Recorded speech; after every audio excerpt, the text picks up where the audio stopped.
300 guests were laughing at the black woman standing alone at the billionaire's wedding. Her dress was simple, her shoes were worn, and whispers followed her across the ballroom. Then the billionaire suddenly stood up, walked straight toward her, and said, "You have no idea who you're laughing at." The room went silent, but nobody knew the truth he was about to reveal. Her name was Amara Bennett, a 27-year-old woman who had spent most of her life struggling to survive. She worked 2 jobs and still lived in a tiny apartment above an old bakery. Yet Amara never complained. Her mother had taught her that dignity was something nobody could take away. But that night, she was walking into a world that had never welcomed people like her. The wedding belonged to Daniel Whitmore, a 52-year-old billionaire known across London and New York for his business empire and private charities. Daniel had everything money could buy, but his life had become painfully empty after losing the woman he once loved. Then Amara entered his life in the most unexpected way. And somehow, she made him feel alive again. Daniel had first met Amara at one of his charity foundations. She wasn't there to impress anyone. She was organizing food boxes while wealthy donors posed for photographs nearby.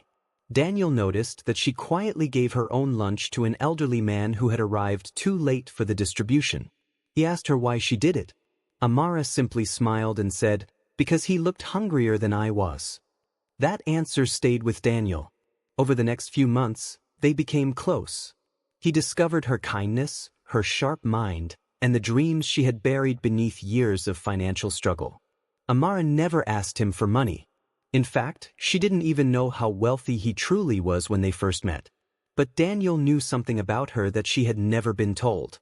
Daniel eventually asked Amara to marry him.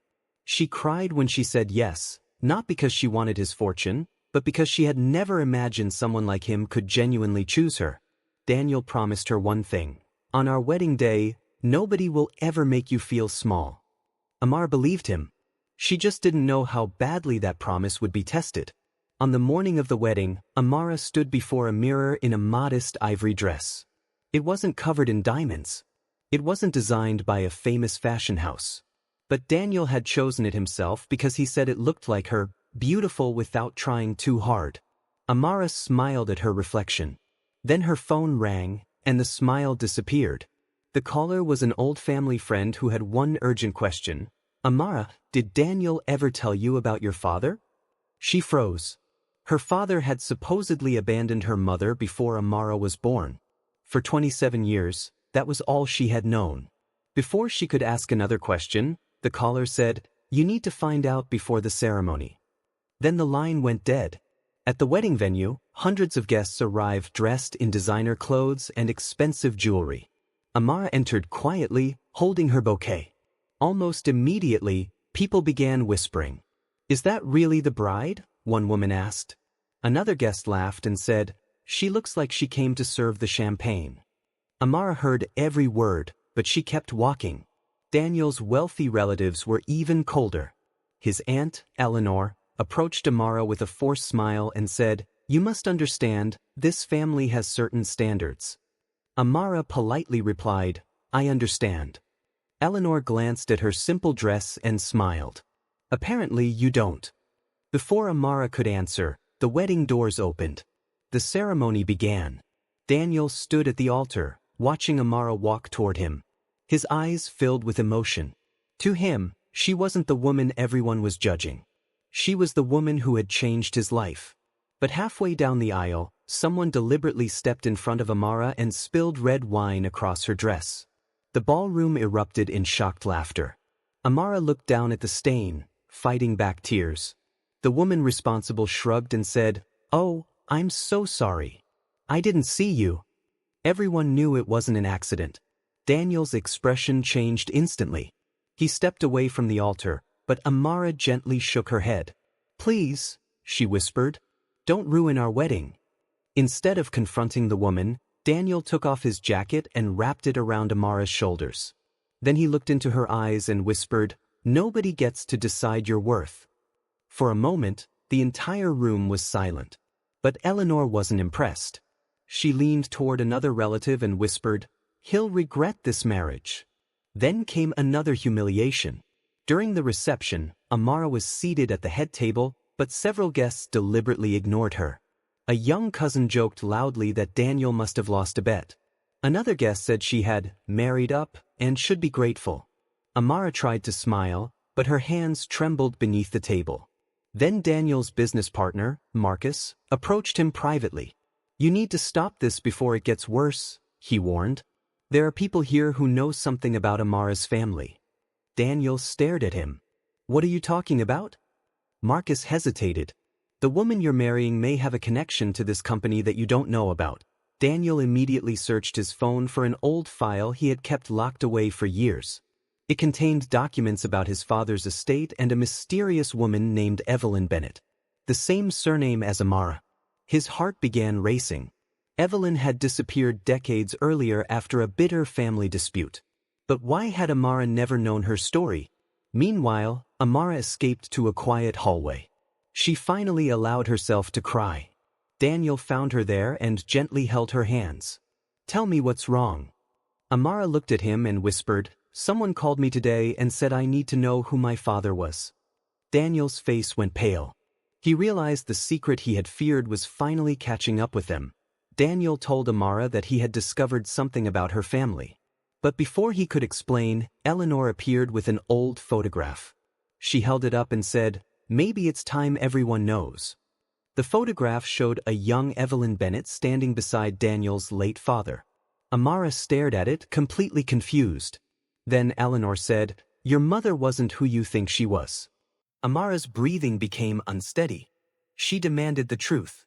Eleanor revealed that Evelyn had once been one of the most important people in the Whitmore family's business. She had helped build the company before disappearing after a betrayal.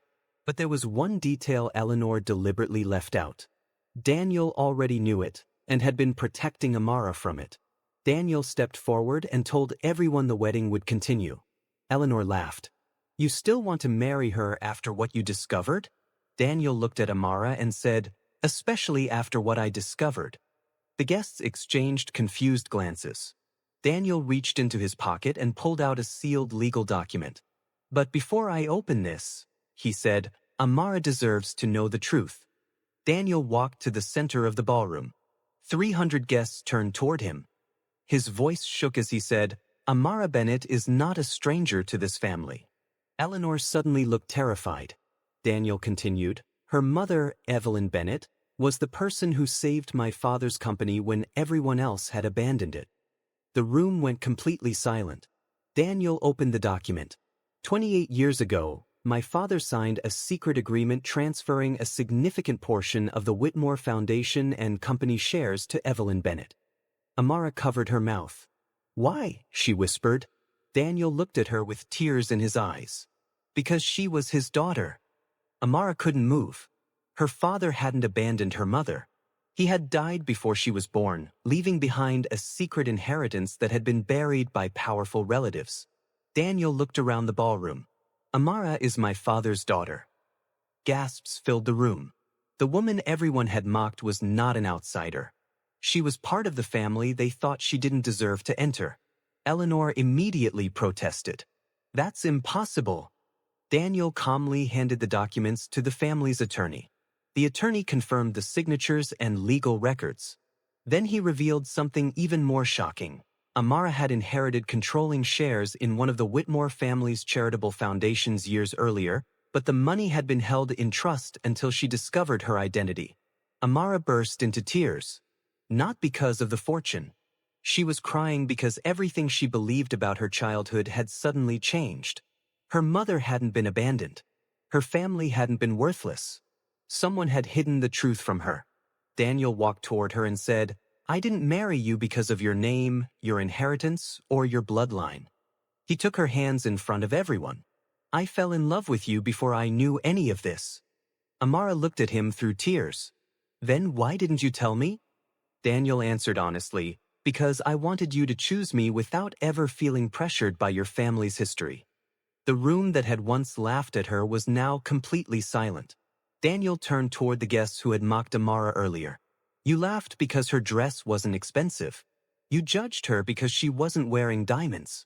But you never bothered to learn her heart." Nobody spoke. Daniel then removed his wedding ring held it up, and looked at Amara.